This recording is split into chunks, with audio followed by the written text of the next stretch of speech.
Pensemos en esto por un momento. ¿Sería posible describir el universo entero con algo tan simple como unas flechas? Pues aunque suene un poco loco, de eso se trata en esencia la geometría vectorial. En este recorrido vamos a explorar cómo es que estas flechas matemáticas se convierten en un lenguaje, uno preciso y elegante, para modelar desde la fuerza del viento hasta la mismísima trayectoria de un planeta. Vamos a verlo.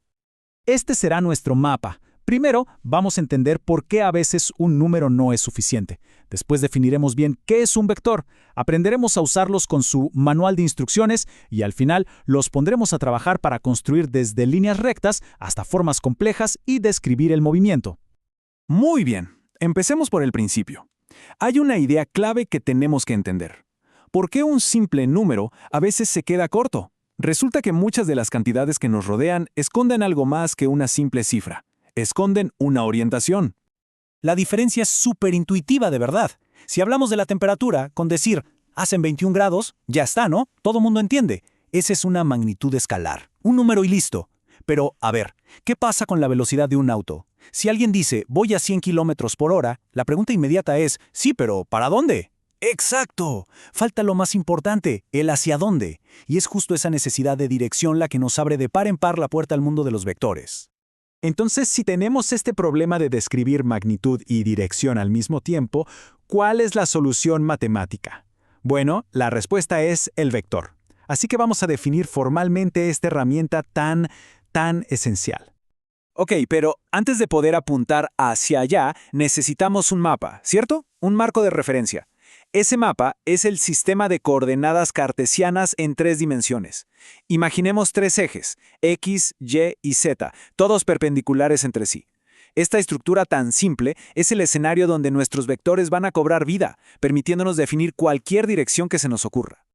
Ahora sí, formalmente, ¿qué es un vector? Pues, en el fondo, es una flecha. Así de simple. El largo de la flecha nos dice la magnitud, el cuánto. Y hacia dónde apunta, pues esa es su dirección, el hacia dónde. Y para que las matemáticas funcionen, traducimos esa flecha a un conjunto de coordenadas. Un valor para el eje X, uno para el Y otro para el Z. La idea es súper visual. Imaginemos cualquier punto flotando en el espacio, como este punto P. Podemos trazar una flecha desde el centro de nuestro mapa, el origen, hasta ese punto. Esa flecha que acabamos de dibujar es el vector de posición de P. Y así, cada punto en el espacio tiene su propio vector que lo identifica. Son básicamente 2 caras de la misma moneda. Ya que sabemos qué es un vector, la pregunta lógica es, bueno, ¿y qué hacemos con ellos? Pues igual que con los números de toda la vida, podemos hacer operaciones. Este es, por así decirlo, su manual de uso. Empecemos por la suma, que es muy gráfica. Si tenemos 2 fuerzas, representadas por vectores, tirando de un mismo objeto, ¿hacia dónde se mueve? La respuesta es la suma de los vectores, y gráficamente es tan fácil como dibujar un paralelogramo con ambos y trazar la diagonal. Así de elegante es cómo se combinan fuerzas o desplazamientos. Y bueno, ¿qué pasa si multiplicamos un vector por un número normal, un escalar? Es como aplicarle un zoom. Si lo multiplicamos por un número mayor que 1, el vector se estira. Si es menor que 1, se encoge. Y lo curioso, si el número es negativo, el vector se da la vuelta a 180 grados y apunta justo en la dirección contraria. Y aquí es donde la cosa se pone de verdad interesante, porque resulta que no hay solo una forma de multiplicar vectores, sino 2, y lo mejor es que dan resultados completamente distintos.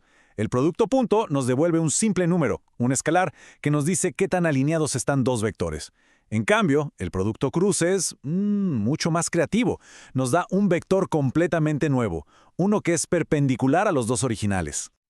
A ver, visualicemos esto. El producto punto es como si calculáramos la sombra que un vector proyecta sobre otro. Es una medida de qué tanto van en la misma dirección.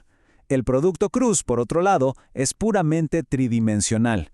Genera un vector que se escapa del plano de los otros 2, apuntando de forma perpendicular, como el eje de una rueda. Son 2 herramientas con propósitos muy diferentes. Perfecto, ya tenemos las herramientas. Ahora, a construir. Vamos a ver cómo estas operaciones tan simples nos permiten definir los ladrillos fundamentales de la geometría, las rectas y los planos de una manera increíblemente elegante. ¿Qué necesitamos para definir una línea recta infinita en medio del espacio? Con vectores, la receta es de una simpleza genial. Primero, un punto de partida, un ancla para fijar la recta. Y segundo, una flecha, un vector que nos diga en qué dirección tiene que viajar esa recta. Y ya está. La ecuación vectorial de una recta es casi como dar indicaciones de GPS. Sitúate en el punto P sub 0 y desde ahí camina en la dirección del vector v. La cantidad que caminamos es el parámetro t. Si lo vamos cambiando, podemos aterrizar en cualquier punto de esa línea infinita. Y ahora, para un plano, la lógica es parecida, pero con un giro muy ingenioso. También necesitamos un punto de anclaje, pero en lugar de un vector que nos dé la dirección dentro del plano, usamos un vector que sea perpendicular a él, como si claváramos un alfiler en una hoja de papel. Ese vector normal define por completo la inclinación del plano. Y aquí está la clave. Cualquier vector que esté dibujado sobre el plano tiene que ser, por fuerza, perpendicular al vector normal. Esta condición, que matemáticamente se expresa diciendo que su producto punto es 0, nos da la ecuación del plano. Es una definición increíblemente poderosa y compacta.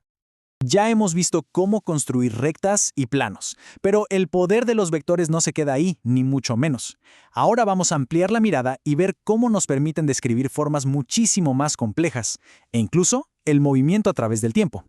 Si las rectas y los planos son los elementos básicos, las superficies cuádricas son el siguiente nivel. Pensemos en ellas como las primas tridimensionales de las elipses y las parábolas. Y claro, también se definen con ecuaciones vectoriales. Un ejemplo perfecto es el elipsoide. Imaginemos un balón de fútbol americano, o la forma aproximada de la Tierra. Esa forma tridimensional, esa esfera achatada, se puede describir a la perfección con una única y elegante ecuación vectorial.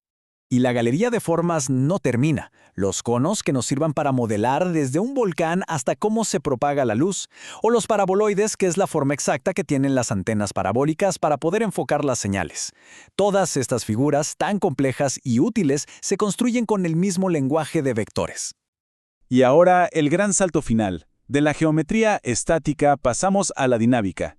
¿Qué ocurre si las coordenadas de nuestro vector de posición ya no son fijas, sino que cambian con el tiempo? Pues lo que obtenemos es movimiento. El vector empieza a dibujar una trayectoria en el espacio, como el vuelo de un insecto o la órbita de un satélite. A eso lo llamamos una función vectorial. Y así cerramos este análisis. Hemos visto cómo los vectores nos dan un lenguaje para describir no solo la posición, sino también la forma y el movimiento. Y esto nos deja con una pregunta flotando en el aire, una pregunta fascinante. Si con estas mismas herramientas podemos modelar desde una línea recta hasta una órbita planetaria, ¿cuáles son realmente los límites para describir la increíble complejidad del universo?